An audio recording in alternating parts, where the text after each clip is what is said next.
Hey guys, it's Jan, not a real farm. So guys, it's beginning to turn ugly outside with the snow, but inside so far, everything is not doing bad. Starting to put everything to bed more. As you can see, I've cleared out the back, all the way down there of the tomato vines.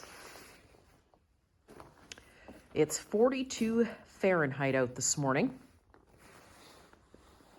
So here, Celsius, that's -6. But in here, the herbs and some of the plants that are left don't seem to mind. And of course, I did one more trimming of my Mexican huckleberry plant. And look at this. Some of the berries are starting to feel the cold effect. You can see that here. But I still have ripe berries on this. So these are new. As you can see, I've done clippings. I just wanted to see how far I could take this plant, so I decided not to take the whole plant out. And you can see here, I've got all brand new berries on here. And check this out, I still got more blossoms.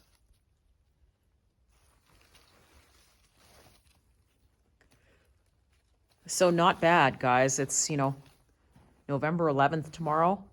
And I can still come in here and pick fresh berries off of this bush, which inevitably almost looks like a small little tree, even though I've trimmed it from the ground all the way up, but it is starting to put on new branches. So this bush actually grows like a weed.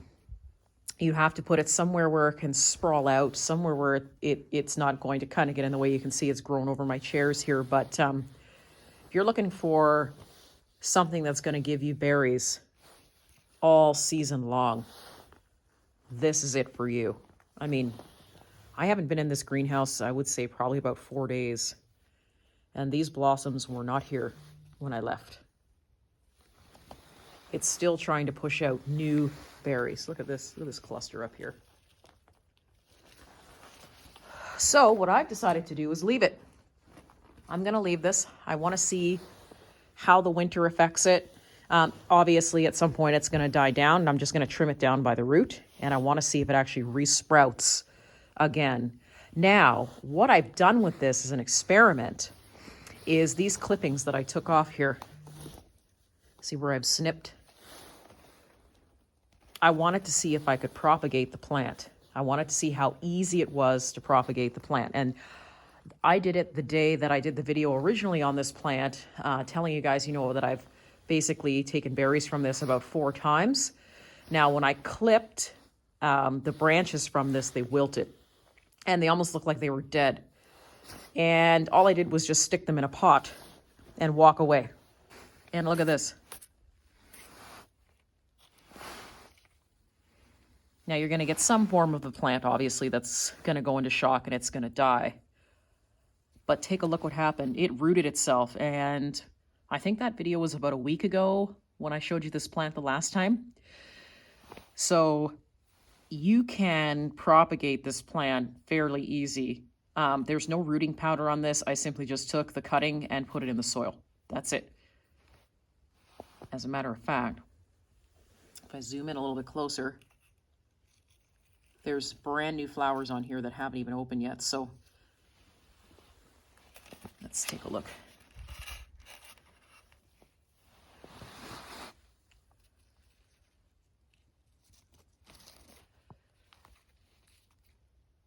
So you can see here where it's actually gone into shock. And this is pretty much how it looked. After I clipped it, it looked like it was dead. And I thought, okay, well, this is going to be a failed experiment. And then I simply just went plunk, and these have come back. So you could take, just clippings simply of the one bush and propagate it off of the one bush. You don't even need to plant a bunch of seeds. So get a hold of some seeds, you propagate it, and you're good to go. As far as the horseradish goes, remember guys, these were just my root cuttings. Let's see if we've actually got any new roots on these things. We've got little guys in here. Oh, yeah, here we go. Take off some of this. Can you see the new little roots? There we go. So the horseradish has already begun to start to grow roots. And the nodes that I showed you about a week ago they all look like this now. So it's all going to grow nice new leaves in the spring. So this is great. It just means that there's tons more horseradish to share for next year. Because honestly, I don't know what I'm going to do with all this horseradish. I even tried to give some to my mother-in-law, and she said, "No, we won't use it." So I guess what I'll do is take some of the cuttings, plant them in various, spaces, and probably put a lot of the roots again back up on the store, because there's only so much horseradish one person can use. So we've all got new leaves coming out on some of these. These are new leaves here. So horseradish grows like a weed. And like I said, just make sure that you plant it in a pot, or you plant it somewhere where it's not going to walk right across your yard, because it will. This is where some of my King of the North peppers used to be, so we've pulled all those out. And this is my grapevine. That's finally just starting to die down. This is a purple wine grape. Everybody knows I like wine. That's why my clock always says it's 5 o'clock somewhere. So it's just finally starting to lose its leaves. But it did, I think back when I planted this, and we planted this together, and it wasn't any more than maybe about a foot.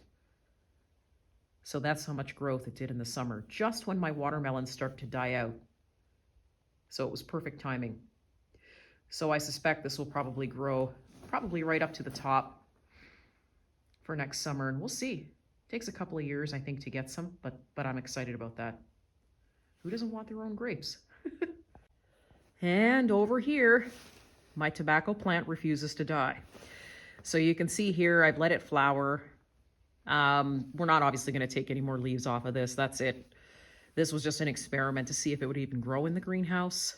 Got a few little yellow leaves, but what I found out was that the birds actually like coming in here and coming right to the flowers. I hope it's not too dark in here, because we're just about to get a snowstorm, so it's pretty dark. But beautiful flowers. They're all starting to die, and the seeds will actually be in the pod. So we grew these from seed. But pretty neat. It was just an experiment. They won't be here next year. They take up too much room. Way too much room. Beautiful plant though. My blackberries are finally starting to shut down on this side of the greenhouse. It's a little bit chilly. You can see the leaves are starting to die. So I suspect those will fall off soon. But guys, I'm blessed with having all of these blackberries. I couldn't believe how much they've actually grown. And like I said, outside, we did have a full crop of blackberries, but we got hit with the frost really early, and so obviously it killed the berries. But we'll get there one day with all this crazy weather. As a matter of fact, speaking of blackberries, let's just take a look. So this flower is just about to open. This one is trying to produce a berry, but it's not going to give me very much. It's too cold, but let's see, over here. It's hardy, I'll give it that. Oh, there's another flower. So let's see what we can come up with next spring. It's just about to shut down. You can see it's starting to die off here. Hot peppers, anybody? Anybody? It's still producing. I trimmed it, got rid of some of the leaves, and it still kicked out hot peppers.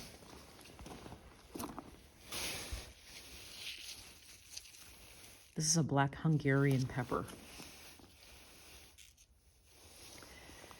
But you can see here it's now starting to say, hey, you know what, I don't like the cold, we're going to shut it down. So it's starting to get purpley and it's not happy. A lot of things are still growing in here, regardless if I cleaned out, the tomatoes and that kind of stuff. I've still got some onions growing there. Those are just experimental tomato plants, which aren't dead yet. These are tomatoes I'm going to be pulling out because they're done. The red bushes you see are blueberries. This is my toothache plant, and I'm just waiting to get rid of the squash vine because I have one last squash that is hanging on for dear life. And of course, the calendula is holding up like a champ. I still actually have more flowers. It's pretty good. I'm going to be trimming some of the parsley here. I'm trimming it, but I'm going to leave it because it will grow back. Here's my parsley. I need some parsley today for a stew that I'm making. So we're going to be trimming that. We've been saving all of our basil. It's going to seed.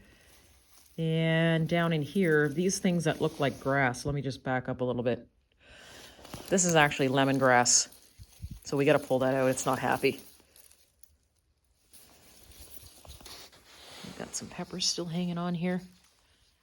As a matter of fact, I'm taking this because this is going to go in my stew.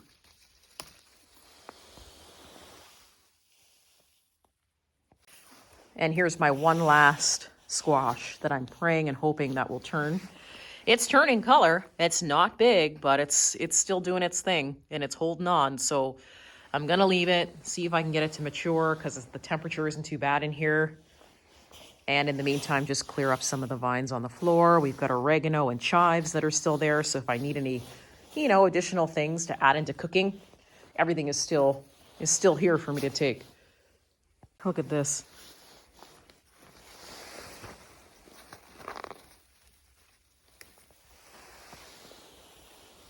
Yeah, not bad for November 11th. There's a second one there too that we could use today.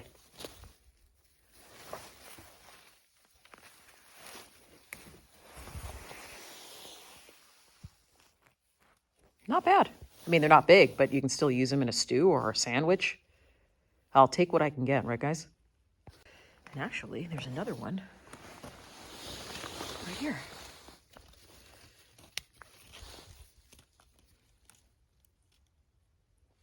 Oh, here's another one. Awesome.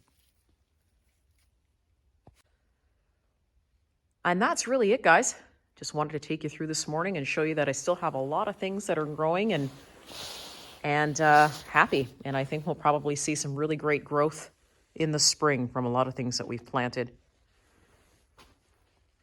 So there's our garden update, guys. Still working at it, still taking stuff out, but we are turning the soil and now we're going to plan for spring. Thanks for joining me today, guys. See you soon.